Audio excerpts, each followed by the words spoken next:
Mon Seigneur et mon Dieu, je crois fermement que tu es ici, que tu me vois, que tu m'entends.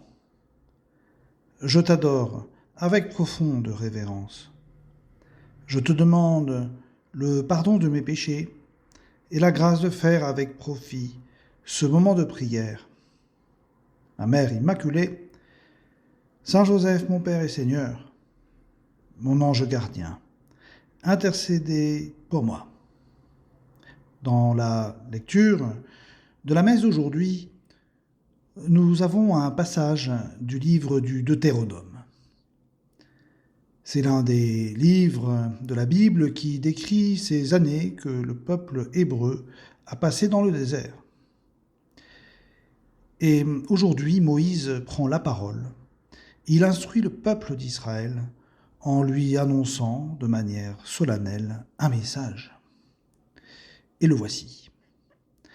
Écoute Israël, le Seigneur notre Dieu est l'unique. Tu aimeras le Seigneur ton Dieu de tout ton cœur, de toute ton âme et de toute ta force. Ces paroles que je te donne aujourd'hui resteront dans ton cœur. Tu les rediras à tes fils et tu les répéteras sans cesse, à la maison ou en voyage, que tu sois couché ou que tu sois levé. Le début de ce message, c'est « Écoute Israël ». C'est le fameux schéma Israël, car schéma, cela veut dire cela en hébreu. Écoute, écoute, sois attentif, car le message que vient te donner le Seigneur est un message capital, important, que tu n'oublieras pas et que tu te chargeras de répéter, dit Moïse, le matin et le soir. Oui, le schéma Israël, ce sont ces quelques versets de la Bible que tout juif pieux récite encore aujourd'hui, après des milliers d'années, au lever et au coucher du jour. À vrai dire, cette prière nous va bien, car ce commandement touche notre âme. Tu aimeras le Seigneur ton Dieu de tout ton cœur, de toute ton âme et de toute ta force. La question qui se pose est donc aujourd'hui maintenant la suivante. Est-ce vrai ? Est-ce que c'est comme cela que tu l'aimes, ton Dieu ? L'aimes-tu vraiment de tout ton cœur, de toutes tes forces ? Je crois que, en tout cas dans ce moment de prière, dans l'intimité que nous avons avec le Seigneur, nous pouvons lui dire « Oui, mon Dieu, je t'aime de tout mon cœur ». Souvenons-nous donc, Jésus a voulu poser cette question 3 fois à Simon-Pierre. Simon-Pierre qui l'avait renié 3 fois également au début de la Passion. Au bord du lac de Tibériade, après la résurrection, la question que Jésus pose à Simon-Pierre, « Simon-Pierre, m'aimes-tu » Nous pouvons lui dire au Seigneur, avec Simon-Pierre, « Seigneur, tu sais tout, tu sais que je t'aime ». Oui, nous voulons aimer Jésus de tout notre être, mais il est bon de savoir que c'est lui qui nous a aimés le premier, comme l'a si bien dit saint Paul. Et finalement, l'amour que nous avons pour lui, c'est un amour de réponse. Nous répondons à son amour.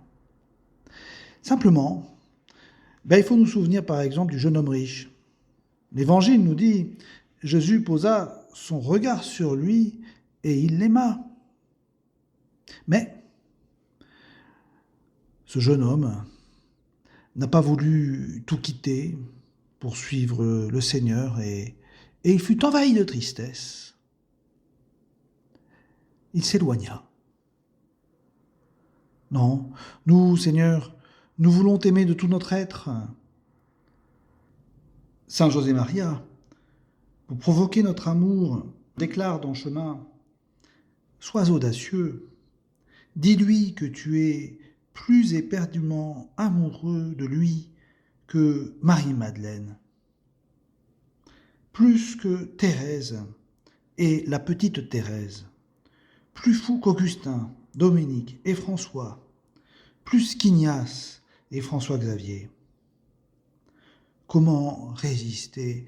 Comment résister à l'amour du Christ? Oui, pourtant. C'est vrai qu'il y a une chose qui est incompatible avec l'amour de Dieu, et c'est l'amour désordonné des richesses. Parce que Jésus nous l'a dit, nul ne peut servir deux maîtres. Ou bien il haïra l'un et aimera l'autre, ou bien il s'attachera à l'un et méprisera l'autre. Vous ne pouvez pas servir à la fois Dieu et l'argent. Seigneur, aide-moi à être dans le vrai. Oui, je ne dois pas remuer les lèvres en disant « Seigneur, Seigneur », parce que ce n'est pas ainsi que je rentrerai dans le royaume des cieux. Aide-moi à être pauvre de cœur. Éloigne de moi, Seigneur, ce qui m'éloigne de toi. Aide-moi, Seigneur, à être cohérent. Et vous et moi, essayons d'aimer le Christ en œuvre et en vérité. Comment alors manifester cette cohérence de notre amour de Dieu? Eh bien, cher ami, permets-moi de te le dire. Ton amour sera crédible dans la mesure où tu vas donner du temps à ton Dieu, chaque jour, pour le rencontrer, pour le fréquenter. Ta passion pour Jésus ne peut pas être compatible avec une vie superficielle. D'ailleurs, souviens-toi, celui qui ne prend pas sa croix et ne me suit pas n'est pas digne de moi, dit le Seigneur. Je croirai, évidemment, en ton amour inconditionnel pour le Seigneur, à ta manière de suivre le Christ, y compris en prenant ta croix. Ton amour, d'ailleurs, pour Jésus deviendra si grand, si enthousiasmant, qu'il te conduira irrésistiblement vers ton prochain, pour le servir, pour l'écouter, pour lui pardonner, et puis pour l'aimer. Oui, ton amour pour le Christ fera de toi un apôtre. Car si tu l'aimes de tout ton cœur, de toute ton âme, de toutes tes forces, tu n'auras pas d'autre choix que celui de proposer à tes proches, à tes amis, de vivre avec toi cette expérience de l'amour. Saint Paul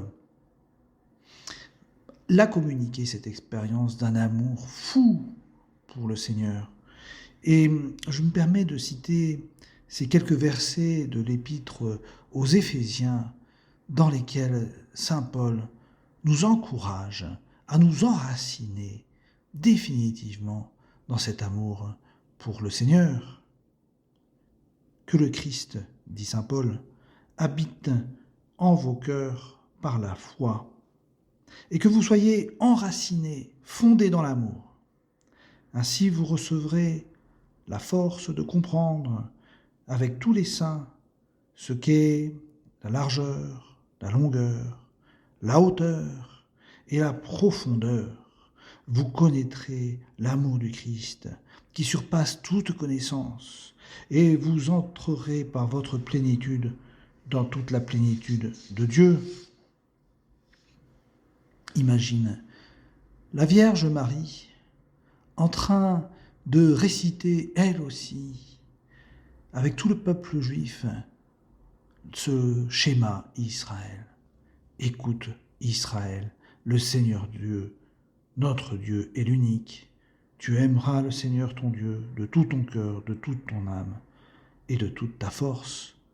En Marie, cela s'est accompli. Que cela puisse aussi s'accomplir en chacun d'entre nous. Je te remercie, mon Dieu, des bonnes résolutions, des actes d'amour et des inspirations que tu m'as communiquées dans cette méditation. Je te demande de m'aider à les mettre en pratique. Ma mère immaculée, Saint Joseph, mon Père et Seigneur, mon ange gardien, intercédez pour moi.